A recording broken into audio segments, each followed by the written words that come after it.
Hey guys, you're watching Boondocking with Dennis. My truck says I got 84 miles worth of gas. Siri says it's 79 miles to Rockport.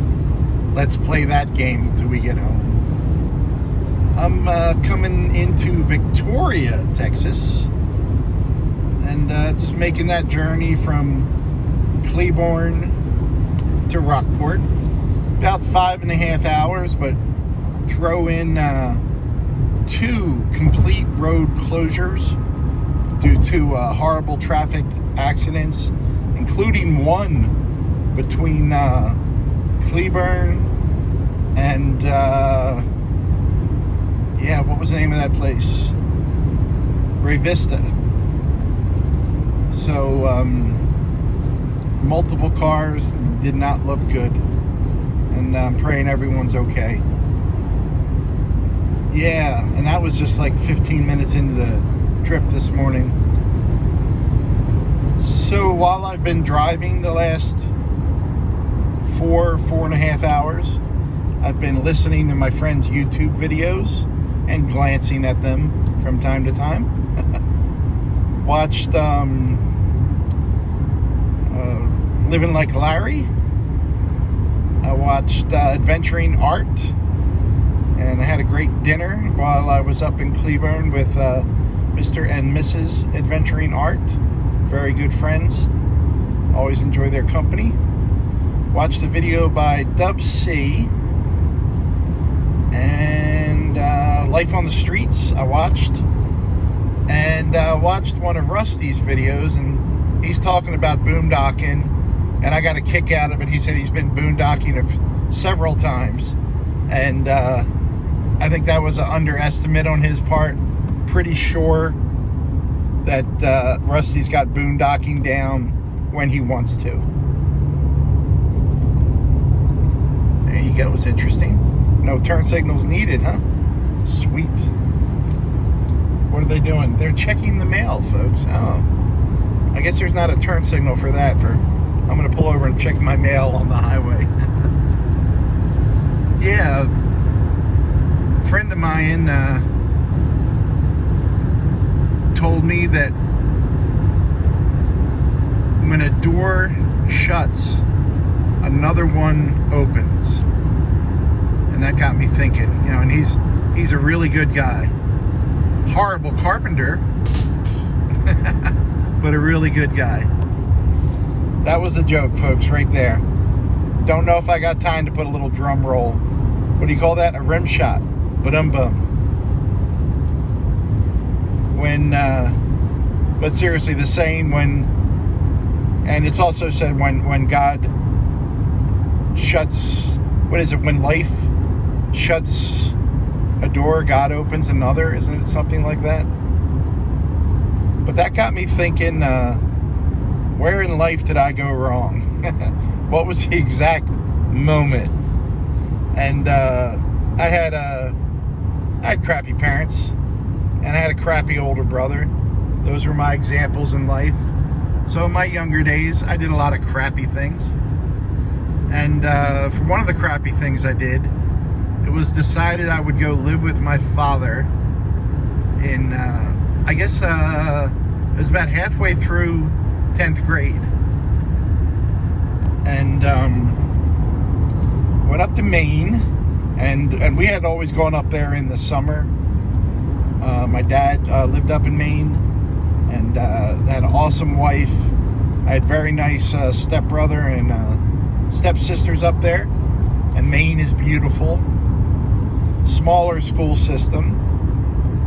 And I came back to the Philadelphia area just before 11th grade was going to start. And that's when things got bad.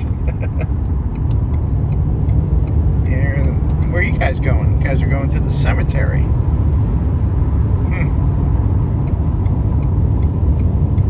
So, I had always played hockey. Was very good at hockey, if I do say so myself. My one friend picked me up. He was actually like a really good friend. And we went to a school called Ridley. And he was friends with a bunch of people that went to a school called Cardinal O'Hara, which is a Catholic school. And they played hockey. So I started playing hockey with these guys, tournaments and things like that, and joined leagues and played for their teams, and just like best of friends for 4 or 5 years. Large group, a hockey team. Girls that went with it, everyone had a girlfriend, and they were kind of a group too. And really good parties. But I went from never drinking to drinking 3-4 nights a week. And I was now when I officially graduated, I was 16 years old, so I might have been 15 at that time. I'd have to do the math. An old 14 or an old 15, 11th grade. Yeah, that's about right. Yeah, that's right. Making a turn, gotta pay attention. Oh, and I just want to add, this is my 11th attempt to do a road video on this trip. And either I've had brain farts, or the camera shut off, or there was a policeman doing his job.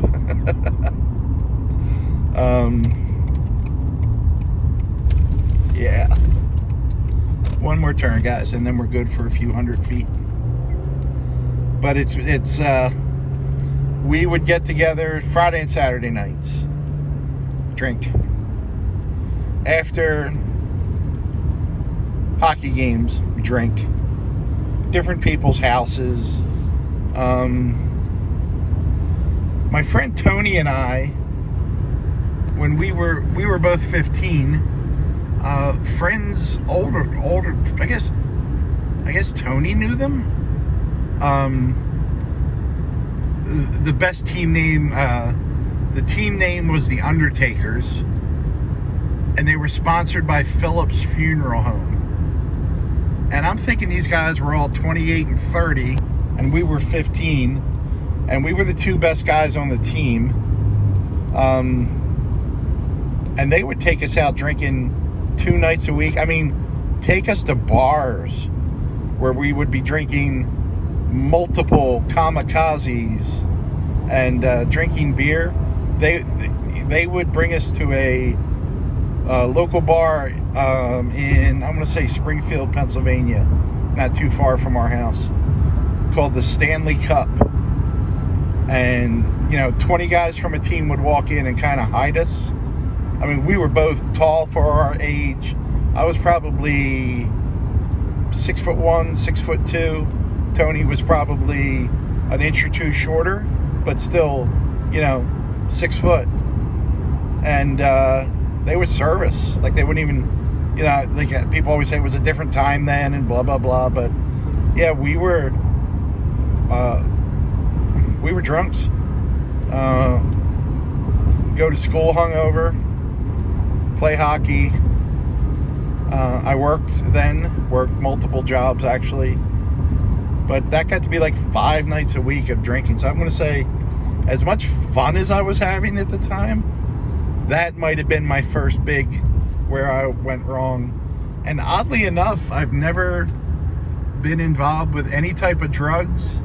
When I was 22, I snorted something once, and I was so drunk I don't even remember what it was.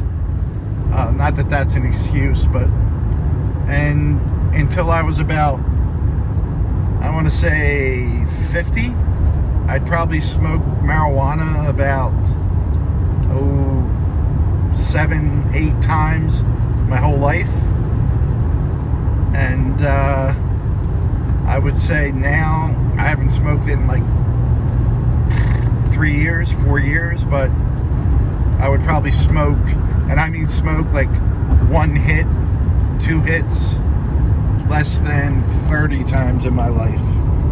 And I have nothing against drinking or nothing against marijuana for that matter, but yeah, that probably from when I was 15 to 28 were the big party years. And then it just hit me that I didn't want to do this anymore, you know? So, did that all lead to me living in my truck? No. But it was just one of those moments where you wish you could have gotten a hold of your younger self, you know, and talked to yourself and said, hey, we need to chill out on this a little bit, or something like that. But I'm already over 10 minutes, guys, on this rant. Not the best Sunday morning drive topic. But I did have an awesome 2 weeks in Cleburne. And, man, what was my favorite things were the water tower from What's Eating Gilbert Grape on the way up. The Outlaw gas station in Glen Rose, and the definitely the dinosaur fossils in Glen Rose, and having dinner with Mr. and Mrs. Adventuring Art, and meeting Paul and his wife, Christy with a K. So I'll be back in Rockport, and I got some other footage that I took on the way home. Probably post that this evening. But I appreciate you guys. Hope you're having a good morning. And say hi to Kraken. That's Buster McCracken right there. Thanks for watching, guys.